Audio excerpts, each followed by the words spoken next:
Ce qui est impossible aux hommes est possible à Dieu.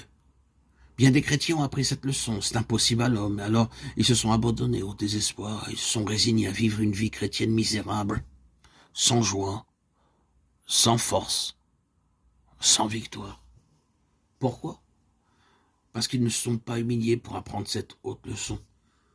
Tout est possible à Dieu. Votre vie chrétienne de chaque jour doit être une preuve que Dieu peut accomplir ce qui est impossible. Votre vie chrétienne doit être une succession d'impossibilités rendues possibles par la puissance de Dieu. C'est là ce qui est nécessaire à un chrétien.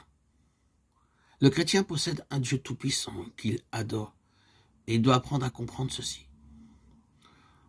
Ce dont j'ai besoin, ce n'est pas seulement une petite partie de la puissance divine. Ce dont j'ai besoin, c'est la puissance de Dieu tout entière, afin de vivre comme un chrétien. Le christianisme tout entier est l'œuvre de la toute-puissance divine. Considérons la naissance de Christ. Ce fut un miracle accompli par la puissance divine. L'ange dit à Marie, « La puissance du Très-Haut te couvrira de son ombre. » C'est pourquoi le saint enfant qui naîtra de toi sera appelé fils de Dieu. Car rien n'est impossible à Dieu. Luc 1, 35 et 37. Considérons la résurrection de Christ. La parole de Dieu nous enseigne que c'est par l'infinie grandeur de sa puissance que Dieu a ressuscité Christ d'entre les morts. Éphésiens 1, 19. Chaque arbre doit croître sur la racine d'où il sort. Un chêne vieux de 300 ans croît toujours sur la même racine, et cette racine est celle qu'il avait au commencement de son existence. Le christianisme a pour racine la toute-puissance de Dieu. Dans chaque âme où le christianisme s'épanouit, c'est par la toute-puissance de Dieu qu'il s'épanouit.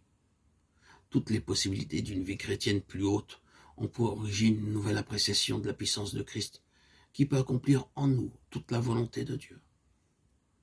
Je vous invite à venir adorer un Dieu tout-puissant. Avez-vous appris à le faire? Avez-vous appris à vivre dans une telle communion avec un Dieu tout-puissant que vous sachiez que sa toute-puissance agit en vous?